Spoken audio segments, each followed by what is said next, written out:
결혼한 지 20년 된 아줌마입니다.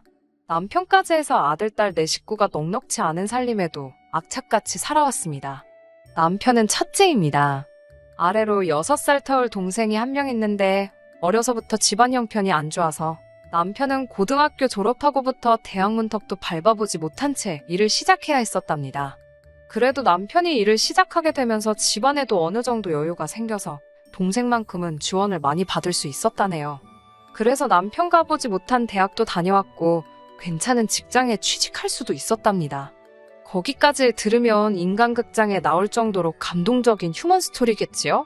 하지만 참 안타까운 것은 오히려 시댁에서 지원은 변변찮은 스펙의 남편보다 남편 덕분에 대학까지 가게 된 도련님이 소위들 말하는 몰빵을 받게 되었다네요.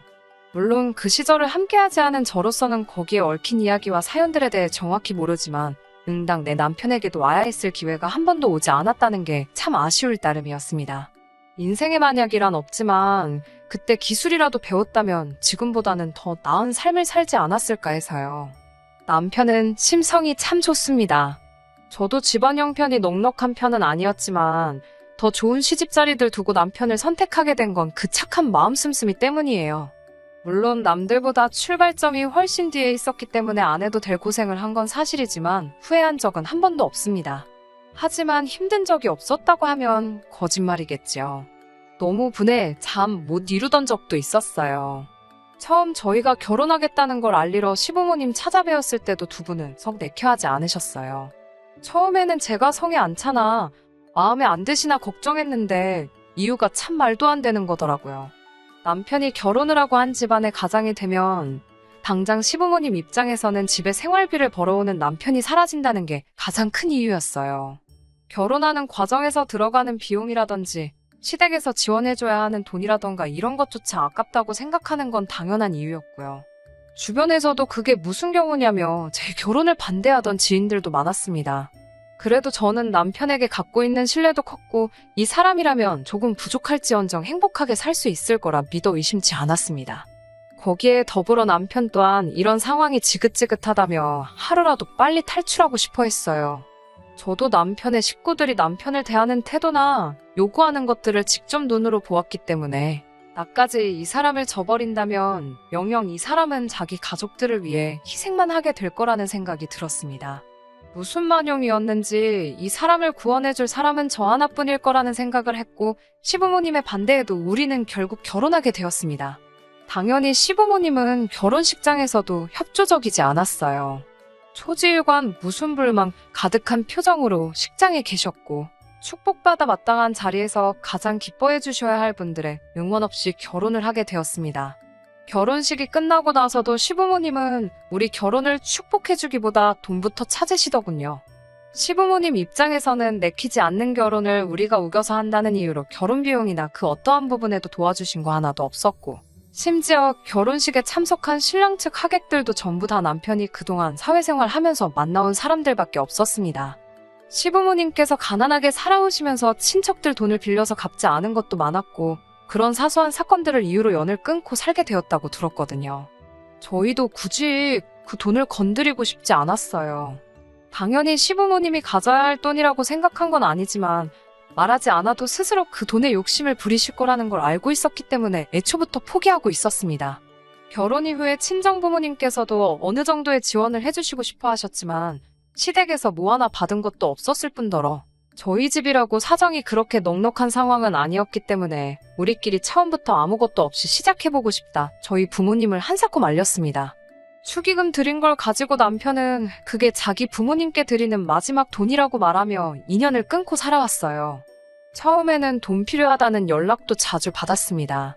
이제 둘이서 버니 더 여유가 있지 않느냐는 말도 안 되는 논리로 대놓고 남편에게 생활비를 요구했지만 남편은 단호하게 거절했습니다.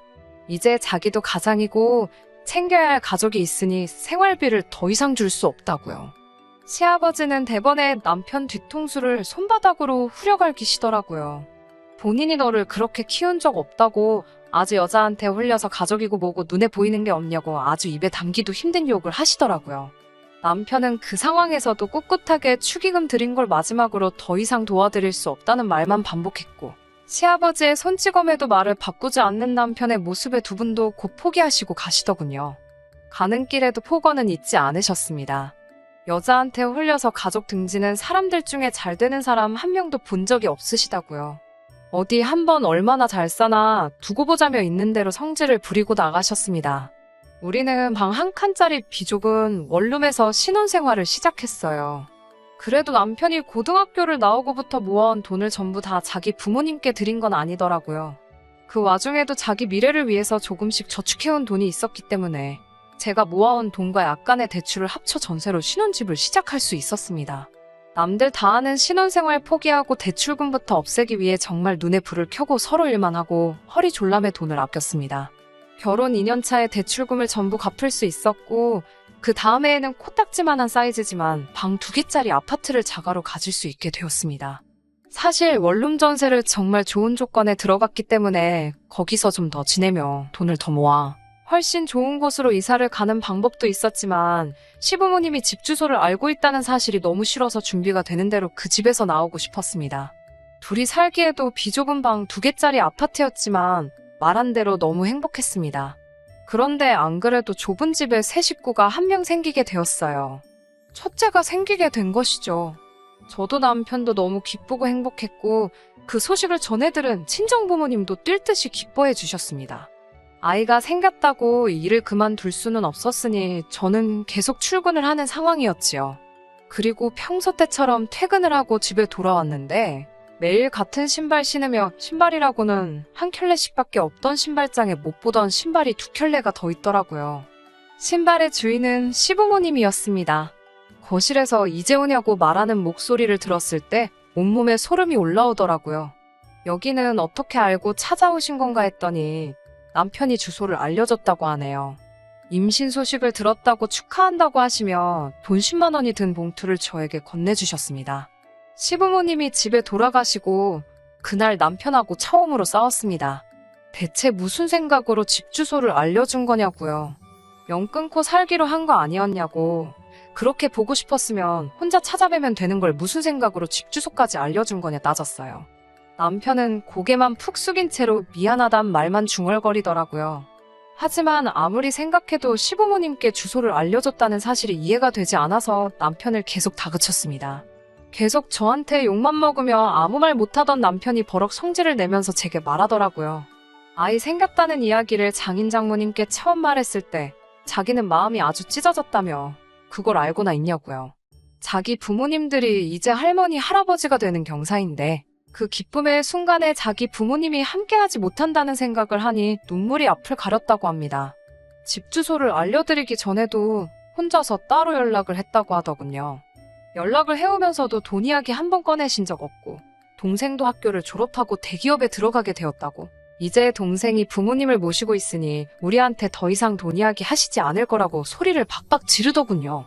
돈 이야기 안 할 거라는 건 어떻게 믿냐고 따지니 자기 어머니가 돈 봉투도 주고 갔지 않느냐며 입가에 침이 고일 때까지 소리를 고래고래 지르더라고요. 네, 돈 봉투 받았죠. 10,000원짜리 9장에 5,000원짜리 2장이 들어있는 10만 원이요. 물론 저희가 연을 끊으려 시도한 건 사실이지만 결혼 생활 3년 동안 시부모님한테 숟가락 한 세트조차 받아본 적이 없습니다. 더군다나 처음 저희에게 주신 돈이 5,000원짜리가 섞인 10만 원이라는 사실도 어이가 없었습니다. 그런데 남편은 그 10만 원이 어긋난 시부모님과 우리 사이를 제자리로 돌려놓을 좋은 신호라고 이야기를 하며 오히려 제가 화를 내고 있는 이 상황이 이해가 가지 않는다는 듯 되려 소리를 지르더라고요. 남편의 말이 무조건 틀린 것만은 아니었습니다. 그 뒤로 시부모님이 가끔씩 방문하기는 했지만 과일 한 봉지라도 직접 사다 주시는 적은 단 한 번도 없었어요. 하지만 그렇다고 저희에게 예전처럼 노골적으로 생활비를 달라 요구하시지도 않으셨어요. 그렇게 시부모님과 몇 번의 교류를 하면서 남편은 기가 살아서 그것 보라고 이제 온 가족이 서로 행복하게 살기만 하면 되는 것 아니겠냐고 하면서 모든 게 제자리로 돌아왔다는 것처럼 으스댔습니다. 그리고 안 그래도 비좁은 우리 집에 또 한 명의 식구가 찾아오게 되었지요. 둘째인 딸이 태어나게 된 것입니다. 다행스럽게도 맞벌이 부부였던 저희가 계속 일을 할 수 있었던 건 친정어머니의 도움이 컸습니다. 저희 형편을 알고 계시기도 했고 결혼할 때 아무것도 지원해주지 않았다는 걸 이유로 제가 퇴근할 때까지 아이를 아무 대가 없이 봐주시고 계셨거든요. 그러던 어느 날 시어머니께서 저를 따로 찾으셨습니다. 단도직입적으로 저를 찾은 이유를 말하시더라고요. 사돈이 애 봐준다고 고생 많은 거 안다고 웬일로 따뜻한 말을 건네며 자기도 할머니 된 기쁨 좀 누려보고 싶다고 둘째가 태어난 김에 자기도 아이를 돌봐주고 싶더라고요. 마음만은 고맙지만 조금 의아하기도 했습니다. 왜냐하면 3살 된 아들은 손이 많이 가니 싫고 갓난쟁이인 딸아이를 자기가 맡아주고 싶다고, 아들은 친정어머니가 계속 보게 하고 갓난쟁이만 제가 출근하는 길에 시부모님 집에 내려주고 가라고 하시더라고요. 친정어머니가 집으로까지 와주셔서 아이들을 돌봐주시는데 그러실 필요 없다고, 아이가 정 보고 싶으시면 그냥 집에 오시면 된다고 하니 불편하게 사돈하고 어떻게 한 집에 같이 있느냐고 그건 싫다고 하더라고요. 그래서 저도 굳이 그렇게까지 해서 아이를 어머님께 맡겨야 할 이유를 모르겠다고, 시댁하고도 거리가 가까운 편도 아니고 회사를 가는 길에 내려놓고 가면 저도 길을 돌아가야 하기 때문에 출근하는 데만도 빠듯해서 안 되겠다고 했더니 갑자기 저에게 언성을 높이는 게 아니겠어요. 그저 시애미가 하는 일이라면 거절부터 하고 본다고 하면서 니네 엄마한테 돈을 얼마를 주길래 시모가 애 봐준다는데도 싫다고 하는 거냐고 소리를 지르시더군요. 시어머니가 아이를 봐준다는 목적은 하나였어요. 할머니 된 기쁨을 누리고 싶은 게 아니라 아이를 돌봐준다는 명목으로 우리한테서 돈을 받아가기 위함이었던 거죠. 그 와중에도 아이 둘 다 봐주는 건 힘들 거라고 생각한 건지 갓난쟁이인 딸아이만 봐주고 싶다고 하는 거였고요. 그러면서 제가 지금 친정에다가 돈을 빼돌리고 있다고 말하니 어이가 없더군요. 이제서야 본성을 드러내나 싶어서 친정어머니는 대가 없이 저를 위해 아이 돌봐주고 계시는 거라고, 돈 때문에 하고 계시는 거 아니라고 한마디 했죠. 시어머니는 입에 침이나 바르고 거짓말을 하라고 말하고 믿을 생각도 안 하셨고요. 아무튼 아이는 어머님께 맡길 생각 없고 봐주신다고 해도 돈을 드릴 여유도 없다고 말했습니다. 시어머니는 아직도 본성이 안 바뀌었다며 혀를 차시고 저도 더 길게 이야기하기 싫어서 자리 박차고 나왔습니다. 그날 저녁에 남편하고 싸운 건 두말 할 것도 없고요. 정말 두 아이 태어났을 때까지 남편과 싸운 일이 손에 꼽았는데 2번 다 시부모님이 연관된 일이었네요. 하지만 보라고 결국에는 또 우리에게 돈을 요구하신 거 아니냐 따졌더니 남편은 그게 어딜 봐서 돈을 달라고 하신 거냐, 그건 돈을 달라고 한 게 아니고 정당한 대가를 요구한 거라 고집을 부리더라고요. 당연히 자기 엄마 입장에서는 우리가 친정에 돈을 주고 있는 걸로 충분히 오해할 수 있는 상황이지 않냐고 잘 이해할 수 있게 설명을 드렸어야지, 그저 시자 들어가는 자기 부모님 일이라면 매번 그렇게 불만을 갖고 들으니 좋게 들릴 수 있겠냐고 하더라고요. 그렇게 남편하고 대판 싸우고 냉전을 하고 있던 와중에 시어머니가 저에게 노골적으로 아이를 봐줄 테니 돈을 달라고 요구한 이유를 알게 되었습니다. 그건 바로 도련님 때문이었어요. 이제 장가갈 준비를 하던 도련님을 위해 한 푼이라도 더 돈을 지원해주고 싶으셨던 거죠. 대놓고 저희한테 둘째가 장가가니 돈을 내놓으라 할 상황이 안 된다는 걸 알고 계셨으니 아이 봐준다는 걸 이유로 저희 돈을 가져가려고 했던 거죠. 그 사실을 어떻게 알게 되었냐면 도련님 장가 보내기 위해 이래저래 노력을 해봐도 돈 나올 구멍이 첫째인 남편밖에 없었으니 나중 가서는 대놓고 동생 장가 가는데 너네는 아무것도 안 하냐며 돈 1,000만 원이라도 내놓으라는 식으로 나오시더라고요. 둘째가 시집가는 집안이 무슨 집안인지 아냐며 나중에 가서 아쉽게 안 할 테니까 투자한다고 생각하고 막무가내로 저희가 가지고 있는 여유자금을 다 내놓으라고 하셨어요. 남편 입장에서 그 돈을 주고 싶었는지 주기 싫었는지는 모르지만 그래도 그간 저한테 해왔던 소리나 으스대던 게 있기 때문에 그 말에는 대번에 거절을 해주더군요. 지금 와서 생각해보니 절 위해 그런 대답을 한 거라지만 별로 고맙지가 않네요. 차라리 그때 준다고 했으면 제가 질려서라도 결정을 일찍 내렸을 거라는 생각이 들 때가 있거든요. 아무튼 그렇게 시부모님 시커먼 속내를 다시 알게 되고 그러면 그렇지라는 태도로 일관하니 남편도 더 이상 저에게 시부모님이나 도련님네와 좋은 관계로 지내기를 강요할 수 없었습니다. 그리고 그제서야 저도 내면의 평화가 찾아왔고 친정어머니께서 계속 아이를 돌봐주면서 저도 회사 일에 집중하며 지내올 수 있었습니다. 그리고 그렇게 시댁과는 연을 끊고 지냈네요. 남편이 뒤에서는 연락을 하고 지냈는지는 몰라도 저는 아무리 시어머니한테 전화가 온다 해도 받은 적 없었고 집까지 찾아온다고 해도 문 열어드린 적 없습니다. 남편 속이 그때마다 타들어간 건 알겠지만 저는 더 이상 그 사람들에게 빈틈을 보여주고 싶지 않았거든요. 제가 얼마나 단호한지 충분히 인지를 하는 분들이시니 연락이 끊기는 건 그렇게 오래 걸리지도 않았어요.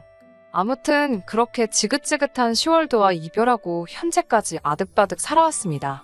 그리고 드디어 방 3개짜리 40평형 아파트를 갖게 되었습니다. 경기도에 새로 개발된 신도시이긴 하지만 신축 아파트이고 처음 이삿짐 드리는 날에는 감개가 무량하더군요. 그 비좁은 집에서 부대끼며 살며 참 고생도 많이 했습니다. 초등학교 때까지야 애들이 어려서 한 방을 쓰게 했지만 아이들 커가면서 더 이상 같은 방을 쓰게 할 수 없었고 그때부터 첫째인 아들이 희생해서 거실을 자기 방처럼 사용했습니다.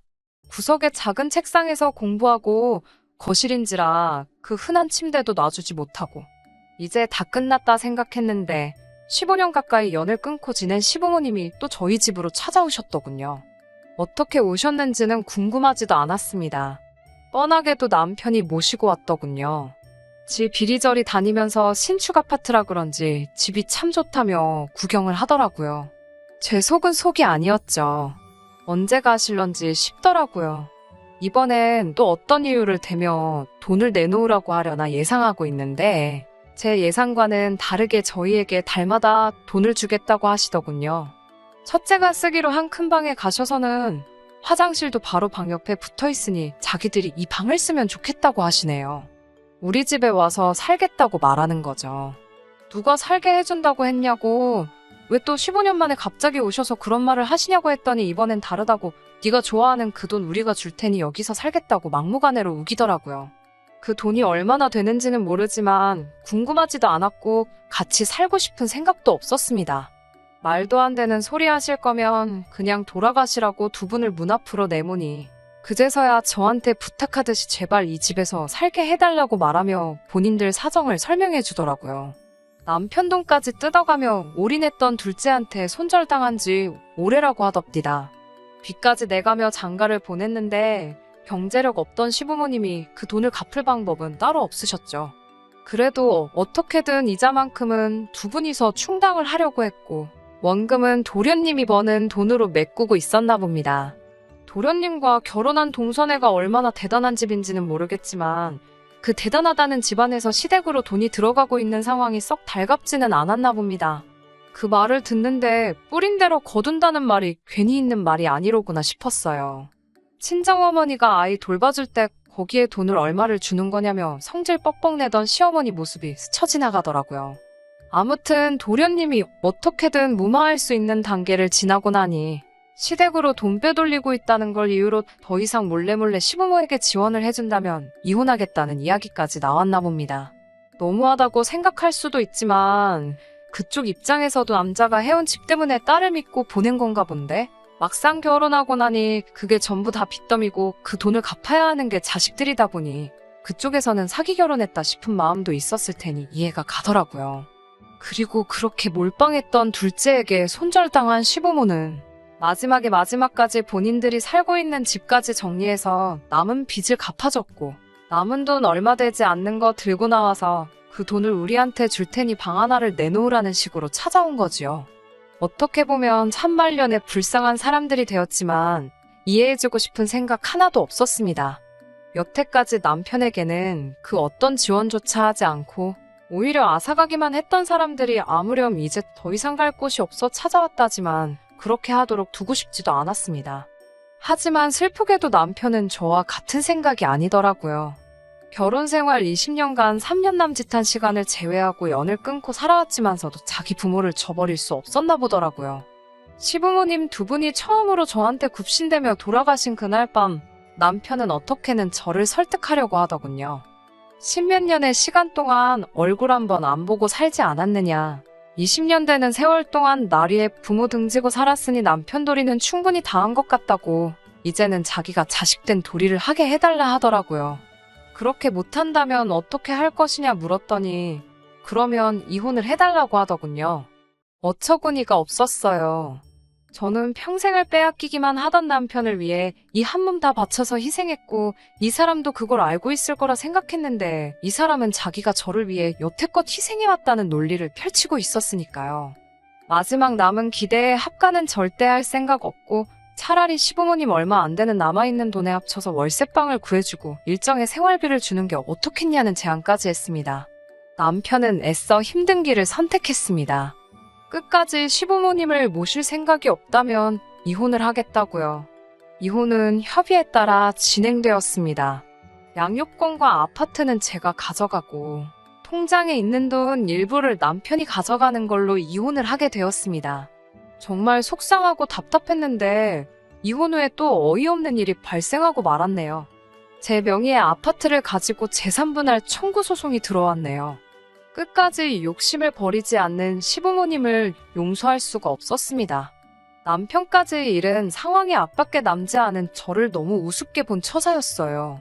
저는 그 길로 시부모님을 파탄에 대한 유책사유자로 위자료 청구 소송을 진행했고 남편에게는 나로 양육비 청구 소송을 걸었습니다.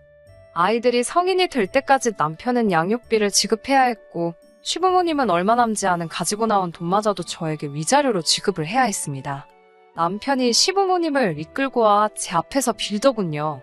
이렇게는 앞으로 살아갈 수 없다고 제발 선처해달라고요.